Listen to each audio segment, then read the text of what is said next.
d'État et du gouvernement, Excellences, M. Zhao Leji, membre du comité permanent du bureau politique du comité central du Parti communiste chinois et président du comité permanent de l'Assemblée populaire nationale de Chine, et président de la présente session de haut niveau sur la gouvernance. Mesdames et Messieurs, à l'entame de mon propos, je voudrais rendre hommage à son Excellence M. Xi Jinping, président de la République populaire de Chine, ainsi qu'au gouvernement et au peuple chinois pour l'accueil chaleureux et les marques de considération dont nous sommes l'objet depuis notre arrivée en République populaire de Chine. Je tiens également à exprimer toute la gratitude de la délégation malienne pour l'invitation aimable que nous ont adressée leurs excellences, les co-présidents du 9e Forum de coopération sino-africaine FOCAC. Et c'est un honneur pour nous de participer à cette rencontre d'envergure qui symbolise la force des relations entre l'Afrique et la République populaire de Chine. Des relations qui ne cessent de se renforcer dans un contexte international marqué par des défis multiformes. Le Mali réaffirme avec conviction son engagement à approfondir les liens de coopération avec la République populaire de Chine et ces relations entre nos deux nations reposent sur des principes immuables de respect mutuel, d'égalité, de bénéfices réciproques. Nous saluons particulièrement la sincérité et la stabilité de ces liens bâtis sur le respect de la souveraineté de chacun et la non-ingérence dans les affaires intérieures.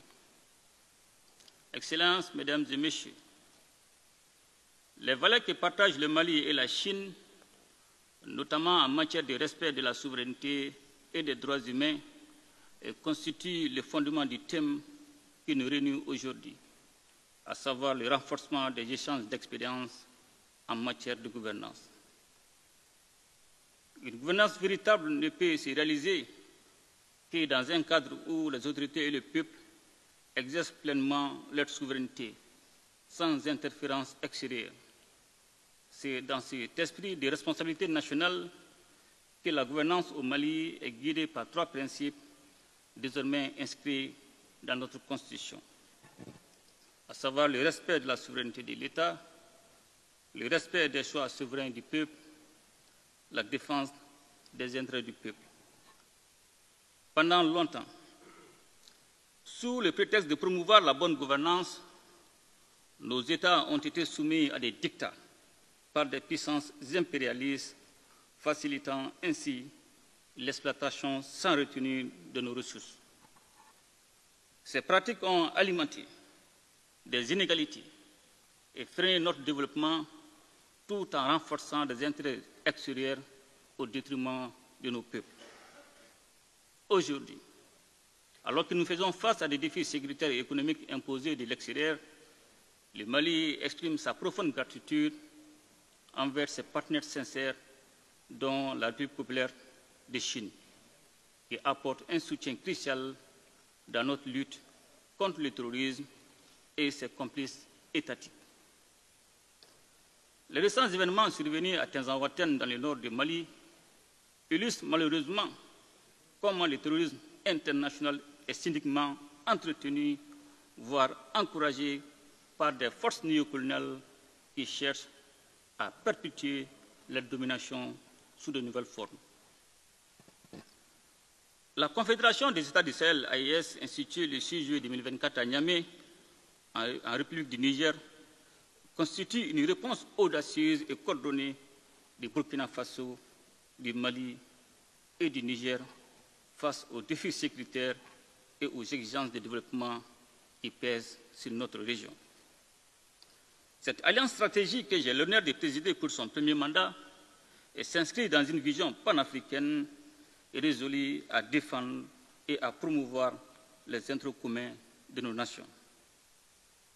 Elle témoigne de notre détermination collective à construire une architecture sécuritaire à la hauteur des menaces dans l'espace et l'AES, condition fondamentale du développement et de l'épanouissement de nos peuples.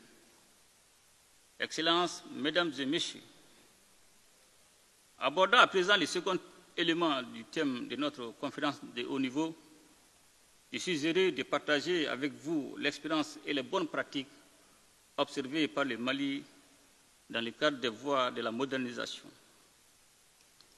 Et cette modernisation est la conséquence naturelle et positive des réformes lorsque celles-ci sont réalisées en tenant compte, comme c'est le cas au Mali, du respect de la souveraineté, des besoins vitaux et des intérêts des populations que nous servons. C'est ainsi que des mesures importantes ont été prises dans divers domaines de la vie publique, notamment la gouvernance politique et électorale, avec la révision de la loi électorale pour adapter les mécanismes de vote aux réalités et nécessités de l'ère. La réforme de la gouvernance vise également à améliorer la gouvernance économique qui est passée par la relecture des textes relatifs aux industries extractives en vue d'une meilleure gestion de nos ressources naturelles pour le développement de nos pays et le bien-être. Je dirais même le bien-être de nos populations.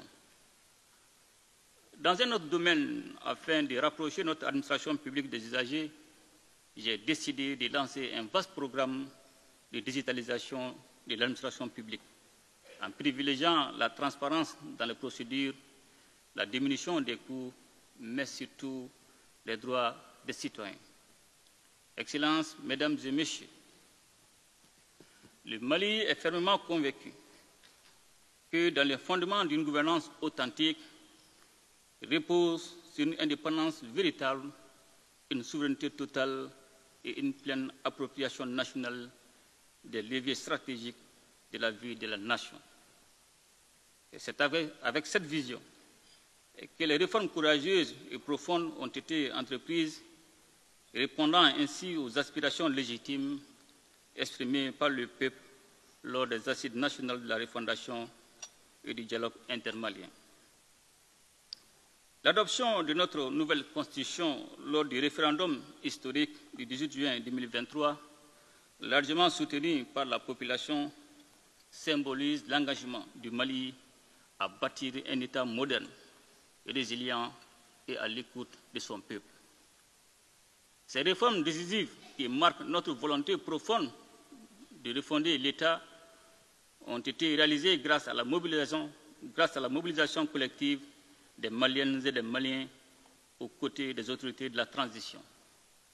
Cette dynamique dénote une approche inclusive et durable sur fond d'un large consensus national dans le processus de refondation.